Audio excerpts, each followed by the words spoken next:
Bonsoir, bienvenue, belle année 2021 à toutes et à tous. Vous êtes sur NTV, la chaîne des leaders. Vous suivez votre instant culte inédit. Inédit, c'est le rendez-vous de tout ce qui fait l'actualité d'ici et d'ailleurs. Aujourd'hui, on s'intéressera en politique aux affaires de la Côte d'Ivoire, à notre législative 2021, mais également au dialogue social, mais aussi au Conseil national de transition. Qu'est devenu cet instrument au lendemain de la réélection du chef de l'État, Alassane Ouattara, pour un troisième mandat très contesté. En société, on s'intéressera à la cherté de la vie. Et en sport, ça sera le comité de normalisation institué par la FIFA. Voici le sommet de ce programme. Bienvenue.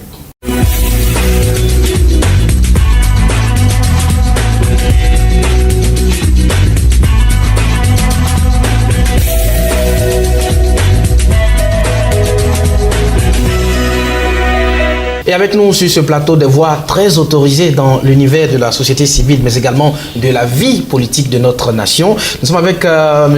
Beugri Constant. Bonsoir. Bonsoir. Bienvenue. Merci. Comment vous vous portez? Super bien. Je tiens à préciser que vous êtes président du mouvement ivoirien pour la restauration de la démocratie. Alors, comment le mouvement se porte? Le mouvement se porte à l'image de la Côte d'Ivoire. Et comment se porte la Côte d'Ivoire? Alors, je suis en train de vous demander. Mais la Côte d'Ivoire se porte mal. D'accord. Nous portons très mal. Donc, vous portez très mal. Très mal. D'accord. Je rappelle que c'est depuis décembre 2013 que vous avez démarré vos activités. Bien sûr. Avec nous également sur ce plateau, M. Gondo Honoré Kwame. Bonsoir. Bonsoir, monsieur. Vous êtes le président de la plateforme Tous Frères et Associés. C'est cela.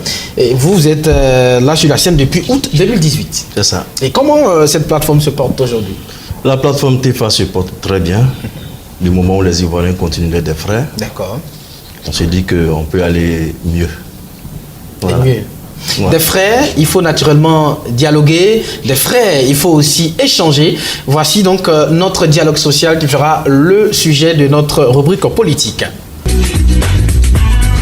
Autre actualité en sujet politique, il s'agit des législatives 2021. Les partis d'opposition essaient de se mobiliser pour ces législatives. Les pro-Soro ne sont pas véritablement prononcés sur la question quand on sait qu'il s'agit toujours de cette même CEI qui est contestée par l'opposition qui va devoir organiser ces législatives. Est-ce que vous comprenez ce qui se passe exactement, M. Bandou? Bien, les sujets politiques, notamment quand on parle des législatives, moi je ne voulais pas intervenir sur la forme, je vais intervenir sur le fond. Quel doit être le rôle d'un député? Pourquoi les Ivoiriens devraient-ils mobiliser leurs ressources pour payer un homme, une femme, qu'on appelle député ou sénateur? Qu'est-ce que ce député apporte à la nation? Si on peut répondre à ça déjà, on peut comprendre mieux la participation ou non des opposants. Mais aujourd'hui, le député, il est relégué à quel poste? Il est relégué au poste de quelqu'un qui sert un parti politique et non pas le peuple. Il se limite simplement à valider ce que son parti a préparé depuis longtemps, sans penser à l'intérêt du peuple.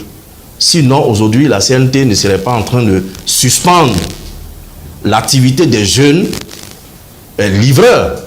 Parce que c'est une loi qui donne la force à cette institution. Voilà. À cette institution de se lever un matin, de suspendre ceux qui font les livraisons. Bon, cette loi-là, elle va contre le peuple ou bien elle va en faveur du peuple? D'accord. Voilà des questions comme ça. Maintenant, si on comprend que les députés actuels sont à la solde d'un parti politique, je me dis peut-être les opposants qui ont refusé la CEI hier, qui décident d'aller aujourd'hui, ont leur intérêt à défendre. Peut-être que l'intérêt serait le salaire, qui sait, puisqu'il ne sert plus le peuple. Alors, pour aller dans le fond, si on veut véritablement régler ce problème-là, si on veut véritablement répondre à votre question, il faut se poser la question aujourd'hui, quel doit être le rôle du député? Mais c'est le rôle que la Constitution le reconnaît. Il doit certes voter des lois, mais veiller aussi à l'application de ces lois, tout en essayant de gérer, de contrôler la vie de la nation. On sait, les députés passent très souvent au Parlement à l'effet de défendre le budget, défendre le programme et tout ça. Donc, ils travaillent bien sûr dans l'intérêt. Et là, je vais vous étonner aussi. L'État. Même si de nos jours, certains députés font campagne pour dire qu'ils vont construire des écoles. Enfin, qu'à cela tienne, allons-y. Merci beaucoup. Je vais vous étonner aussi. C'est que le député, il a pour rôle non seulement de présenter une loi, de soutenir la loi, mais aussi de prendre l'initiative de faire voter une loi. Mais ça, c'est la main à boire aussi. Hein. Voilà. Et cette loi, quand un député prend l'initiative de faire voter une loi en faveur du peuple, ça s'appelle proposition de loi. Tout à fait. Alors, ils ont cette initiative qu'ils n'emploient jamais. On n'a que des projets, puisque les lois ne viennent que du gouvernement.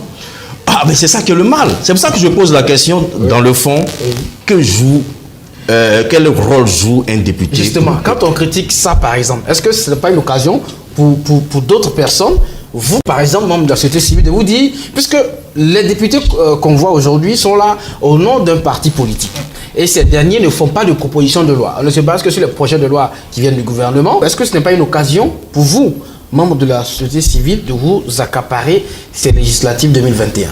Bien sûr. Vous voyez, quand vous portez un regard sur le dépôt d'intention de candidature, parce que nous sommes beaucoup observateurs dans les différents points, vous voyez que vous remarquerez qu'il y a 70 à 80% des demandeurs de candidature au poste de députation dans les différents états-majors qui sont des jeunes. Les jeunes ont compris que ce sont eux qui doivent tenir l'avenir de la nation. Donc, ils frappent aux portes de l'hémicycle. Donc, la société civile a joué son rôle. Notre rôle, c'est d'instruire, c'est de former et c'est d'informer. Et pendant un bon moment, je pense que la société civile est en train de réussir ça. C'est vrai, c'est difficile, mais nous sommes en train de réussir. Et les jeunes vont rentrer. Il faut, en Côte d'Ivoire, de façon naturelle, un réaménagement des visages politiques. Et la nature est en train de nous donner ça. Voilà. Les gens arrivent avec d'autres nouvelles pensées, d'autres nouvelles visions. Et c'est ça aussi la démocratie. La démocratie, c'est de permettre le changement générationnel. Et le temps est en train de jouer. Ça fait les mêmes visages que nous voyons depuis 30 ans. Aujourd'hui, les visages sont en train de changer. Voilà. Le jeune de 40 ans en Europe, un jeune de 22 ans, 23 ans peut briguer.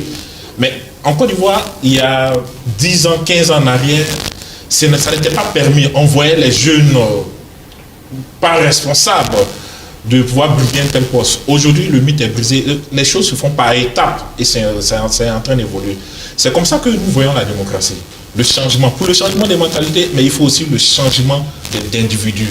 Alors, moi je vois, l'opposition a dit ne pas reconnaître le président Alassane Ouattara, mais dans le même temps, est-ce que cette opposition doit participer à ce scrutin quand on sait que c'est la même CEI qui est décriée par l'opposition qui doit organiser les législatives, M. Bondou? Bien, je vais rebondir un peu sur ce que disait le frère. Aujourd'hui, le changement ne doit pas s'analyser en un changement du personnel politique, ou ne doit pas s'analyser au fait que le personnel se rajeunit. Mais c'est le changement de la mentalité. C'est pour cela que dès le départ, j'ai posé la question, au fond, que doit être le rôle d'un député? Alors, si on a répondu clairement à cette question, on comprendra que le jeune qui arrive dans l'esprit des anciens jouera toujours le même rôle que ces anciens, c'est-à-dire être à la solde d'un parti politique qui ne fait que proposer peut-être des lois, un projet de loi, et lui, jeune, il ne se sent pas obligé de susciter une proposition de loi pour favoriser le peuple. Et même quand la décision va contre le peuple, ils sont prêts à dire oui. Ils sont prêts à dire oui. Parce que simplement le parti a dit, on vote. Voilà le problème, voilà le mal de la Côte d'Ivoire. Nous avons vite fait de mettre la politique au-dessus de nous. Et que faut-il faire aujourd'hui? Il faut amener toute la Côte d'Ivoire, ou bien la jeunesse déjà, à comprendre que au-delà de la politique, il y a le bien-être des Ivoiriens qu'il faut assurer. Alors ne pas mettre la politique au-dessus de nous. Il faut être des pro-Côte d'Ivoire. Voilà, c'est ce que nous, on enseigne chez nous au TEFA. Il faut être des pro-Côte d'Ivoire et chercher l'intérêt du peuple. Maintenant, pour répondre maintenant à votre question, les opposants se sont levés, ils ont dit que c'était anticonstitutionnel que le président se présente. Ok, on a entendu ça. Ils ont utilisé une première stratégie. Ça n'a pas marché. Si cette fois-ci, ils décident d'aller aux élections, c'est très bien. C'est très bien. S'ils vont aux législatives, c'est très bien. Mais moi, je me dis, si le député ne sert qu'un parti politique, qu'il soit opposant ou qu'il soit un député du parti au pouvoir, je me dis, c'est la même chose. Ça n'apporte rien au peuple. Et si ça n'apporte rien au peuple, je ne vais pas me prononcer là-dessus. Donc pour vous, Voilà. qu'il se prononce, enfin qu'il décide de faire des candidatures ou pas, il faut qu'il puisse travailler dans l'intérêt du peuple, au-delà des partis politiques. C'est cela. Il faut que le député de demain soit celui-là qui met au devant l'intérêt du peuple et qui est capable de susciter une loi, une proposition de loi en faveur du bonheur du peuple.